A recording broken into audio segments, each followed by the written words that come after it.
Зя тэгэхээр нэг стресс багтаа нэг ганц бичлэг явцгаая. За та бүгд энэ 2025 онд багтаад ер нь хамгийн шилдэг гейминг фон буюу одоо тоглоомын төрлийн утасны дундаас хамгийн шилдэг утас нь юу вэ гэдгийг бодож байсан уу? За энэ бол Asus ROG Phone 9 Pro. За бараг л интернетийн бүх одоо хэвлэл мэдээллийн салбарууд одоо Asus ROG хэсгийг амар рекламдаад байгаа. За хэдүүлээ нэг айгуугой задлан хийцгээе энэ дээр. За надад бол хамгийн их таалагдсан зүйл нь юу вэ гэхээр за би өөрөө бол Asus-ын компьютертэй. Тэгэнгүүт ROG-ийн төрлийн одоо Zephyrus гэдэг нэртэй компьютерүүд байдаг. Одоо тэдгээр компьютеруудын сүүлийн үеийн загварууд нь хойноо тийм гэрэлтүүлэг ашигласан байна. За ямар учиртай гэрэлтүүлэг юм бэ гэхээр яг арын хэсэгтээ болохоор ингэ үг ингэж гэрэлтүүлж гаргаж ирдэг тийм блинкер гэдэг баха энийг яг аль биесны технологийн нэршлэн. Тэгмээд ингээ тоглоом тоглож явах үед ч юм уу, зэнгэлж явах үед ч юм уу ингээ бид нар утасны урт талаас гадна хойд тал нь ингээ амар янз янзын гэрэл өгжиж боломжтой гэдгийг халж харж болно.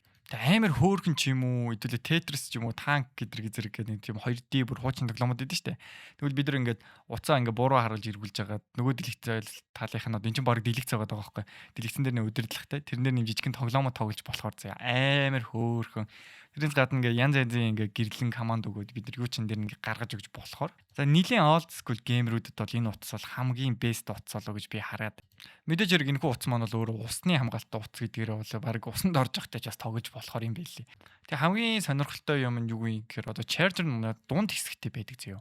Одоо ихэнх утасны бол ингээ бид нэр ингээ доод хэсгийг харах юм бол charger бол speaker байдаг бол одоо ROG-ийн утасны яг дунд эргүүлээд одоо доотлолт нь ингээ байгаа гэсэн үг зэ. Яагаад ингэж одоо суйрлуулсан бэ гэхээр кулер буюу одоо энэ нөхөө утас залгаад ингээд давхар ингээд холбочдөг тийм кулер юм жижигхэн одоо кулер Pro гэдэг бас нэг технологи байгаа.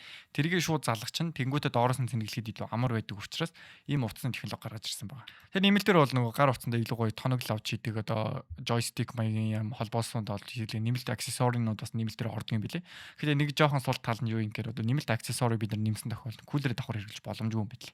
За энэ бол бас их дайггүй технологи болоод байгаа. Нөгөөх нь болохоор 678 инчийн LTPO OLED 1080p 185 Гц refresh rateтэй энэ дэлгэц нь өөрөө. Нэг талаас нь маш хатуу бат бөх утасны дэлгэц гаргаж ирсэн. Нөгөө талаас нь 185 Гц refresh rate гэдэг бол бараг л та хэдий одоо ихэнх үздэг компьютерийн чинь дэлгэцнээс бараг 2 3 дахин өндөр шахуу тийм дэлгэцний одоо refresh rate гэдэг бол гайхалтай. За харин benchmark-ийн хувьд бол за 10179 оноо авсан байгаа юм. За multi-core талдаа ажилладаг бөгөөд ерөнхийдөө Snapdragon-ы 8 Elite гэдэг нэртэй загварыг суулгасан гэсэн үг. Энэ нь өөрөө 1 TB болон 24 GB RAM-тай. 1 TB гэдэг мэдээж хэрнээ hard-ын яриад байгаа шүү. 1 TB-аас л их хэлдэг. За яаж ч утсан барсал ихэнхийнх нь компьютер доторх одоо багтаамжнаас илүү л болж таарад юм бас RAM-аараа ч гэсэн маш өндөр хэмжээний илүү хэрхэл гаргаж ирж. За бараг компьютер авах шаардлагагүй энэ утас бол өөрөө бараг маш олон зүйлийн орлогоо болохоор ч юм уу тий. За тэгээд үүгээр зогсохгүй. За энэ бол хардверийн хувьд бол маш олон давуу талуудыг гаргасан. Харин одоо бүр үнэхээр сонирхолтой юм юу юм гэхээр софтверийн хувьд заяа. За ингээд ямар ч тоглоом руу орсон Dynamic Game Engine гэдэг нэртэй одоо тийм төхөөрөмж орж ирнэ гэсэн үг. Тэр нь ингээд чиний ингээд тоглож явах явцыг чинь бүртгээд ингээд чамд ингээд тоглолт чи хэр байсан бэ? Муу байсан уу, сайн байсан уу гэдэг нэртэй үнэлгээг өгдөг гэсэн үг. За тэгээ ROG-ийн компьютер хэрэгэлдэг өөр янз бүрийн одоо төхөөрөмжүүдийн хэрэгэлдэг хүмүүст бол бидний мэдхээр Armoury Crate гэдэг нэртэй програм байдаг. Энэ бол Windows дээр байдаг гэсэн програм гэж бодсон чинь яг үндэ утсан дээр хүртэл байдгийг би олж мэдлээ. Тэгээ Armoury Crate бол өөрөө бол маш тийм дайггүй одоо төхөөрөмж гэх юм уу. Та бүгд одоо мэдх юм бол Asus-ын компьютерууд бол ерөнхийдөө одоо бүх төрлийн пан буюу одоо сэнснийхээ эргэлтийг тааруулж болдог. Бүх төрлийн гэрэлтүүлгээ тааруулж болдог. Тэгсэн яг энэ утсандаас яг энэ ижлэгэн байдлаар орж ирээд ерөнхийдөө бол бүр илүү тийм төвшөнд гаргаж уцаа өөрийнхоороо дахин програмчлах боломж олгодог байхгүй юу. Тэгэнгүүт би яг энэ боломжийг бид нар энэ Armoury Crate-ээс бол ерөнхийдөө харж болохоор болоод байгаа гэсэн үг. За үүгээр зогсохгүй ROG AI гэдэг нэртэй бүр шинэ технологи гаргаж ирсэн байна. За бүр ROG AI яадаг вэ гэхээр Genshin Impact юм уу эсвэл ямар нэгэн төр лутинг эсвэл ингээ явдаг юм байнгын юм давталтай тоглоом тоглох дуртай хүмүүс бол за манайхны хувьд Bloxburg байсан ч болох юм байна зөө. Тэгэхээр яг иймэрхүү ингээд хол замд ингээд дараа орчдөг энэ байнгын давталтай хөдөлгөөнүүд дээр шууд AI төвчүүлчингүүч ингээ уцаа бариад сууж яхад болохоор зөө. Чи бусад ажлыг ROG AI гэдэг нэртэй одоо энэ өөрт нь байгаа AI нь ингээ зөөрхөдөө чиний өмнөөс тоглоод явчихд юм байна. За тэгээ үүгээр зогсохгүй ингээд live translation буюу ингээд дахиад бид нэг Armory Crate татангууд дотор нь translator бас байгаа суулгацсан байгаа юм байна. За Google Translate чинь ингээд шууд ингээд татаж оруулаад юмнуудаа ингээд орчуулад үзэж чинь гэсэн. За зөвхөн гейминг утас авчаад тоглоомоор хэрэглэх сонирхолгүй хүмүүс ямар нэгэн төрлийн олон улсын хэлийг ашигладаг.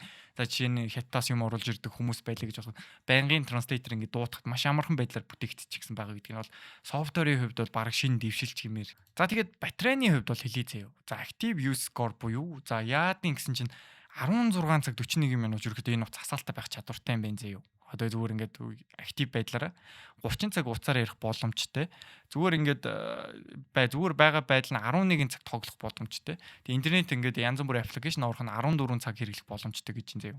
Тэгэхээр нэг цэнэглээ зүгээр л уцаар ярихад хэрэглэдэг хүнд бол бүр 2 хоног арай биш нэг 24 цаг 6. Гэхдээ ер нь унтаж хөвтгийг асууд 2-6 цагийн хасаад хэрэглээ нэг 14 цаг дотор барьж чадна юм. Яалч ч 2 хоногоос ч илүү хоног бидний уцаг хэрэглэх боломжтой юм. Харин камерын хувьд бол яг дундаж камертай санагдлаа. Надад бол 50 мегапикселийн main камер тэгээд 6AX гимбалтай тэнгууд ерөөдөө нэг тогтворжуулагч чидэр зэрэг сүүлийн үеийн камерны бүх одоо давуу талууд ороод ирнэ. Тэгээд бичлэг хийхэд бол асуудалгүй. Хамгийн гол нь энэ нөгөө stabilizer буюу одоо тогтворжуулсан бичлэг хийх чадвар аягүй сайтай юм байна. Тэгээ бодоод үзэхээр ер нь бол энэ утас бол дайжгүй. За ихэнх үйлдэлийн хувьд бол зөө мэдээж хэрэг энэ iPhone 17-оос бол баг 40%-аар илүү үзүүлэлттэй утас гэж юм зөө би энэ судалгааг нь харсан чам. Тэгээд ганцхан асуудал нь юу юм гэхээр одоо бидний түрүү яриад байсан Type-C цэнгэлэг чинь доороо биш хажуу талдаа байдаг учраас ямар нэгэн төрлийн одоо mobile controller-ууд буюу эсвэл нэг жижигхэн joystick-үүд эндээ суулгаад хэрэглэхэд ингээд жоохон төвөгтэй байдаг л гэсэн юм гарч ийн. Тэгээ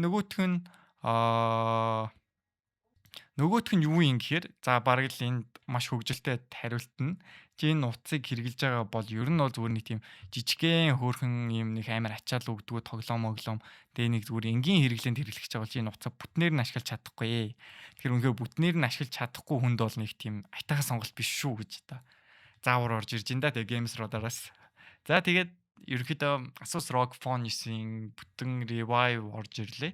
За эндээс миний барыг алдаж хэлээгүй юмнууд л барыг байхгүй бах. Тэгэхээр та хэд сонирхолтой бол like and subscribe гэх товчнуудад дараарай. Тэгээд өргөжлүүд нь тотроод бичлэгнүүдээс удахгүй орох болно. За түр баяртай дараа уулзцгаая. Баяртай.